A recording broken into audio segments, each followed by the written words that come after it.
The new Chicago Electric entry level 90 amp Flux Core welder by Chicago Electric. I mean, you can find this used for 25 bucks, 35 bucks, 35 bucks. Just a real basic flux core welder that part of the cost cutting, or I'm learning a little bit about electronics, but I guess part of the cost of it being so cheap is that they just call this a transformer in a box, whereas usually when you get into beefcake transformers, there will be something called a full bridge rectifier and a capacitor to smooth it out and make it DC, because flux core welders tend to be, it's DCEN, so DC electrode negative.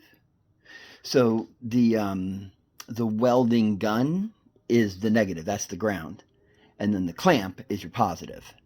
So I guess the unusual thing is that without the bridge rectifier and without the capacitor that people have been adding and modifying to this, it is said that this welder is just very disappointing. You know, you're going to try really hard to get mediocre looking welds because of the spatter and all these other negative side effects of this thing. Well, there's a couple of just real basic things out of the box that you can do to make this a viable option, and it's to convert it from AC to DC and using the rectifier, and it's a pretty beefy rectifier, like 150 amp, and then you add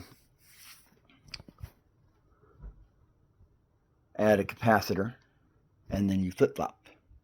So if you look at the front, this is your grounding clamp, right? That's where this long cable that I've removed, because I'm going to enhance it. I want it to be permanently attached to this table. So I've clipped a little hoop from it. I want to create short runs. I want to try and use my, do I have it visible? All that 0 gauge oxygen-free copper and 4 gauge oxygen-free copper. I have received a lot of other little tips for this welder, and I'm going to have some fun with this, but I'll make these videos a little bit shorter and more numerous. So this is kind of the overview.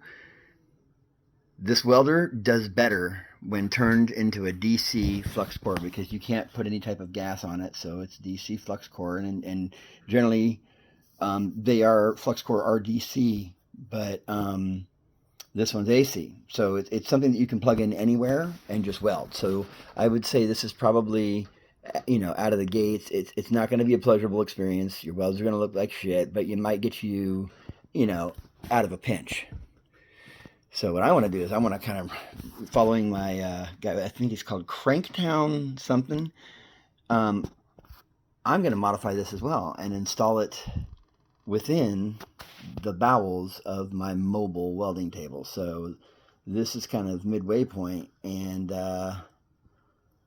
we're converting this welding table into a, obviously fabrication, repair, welding. I also want to DJ from it. I want it to be like a little mobile, command center.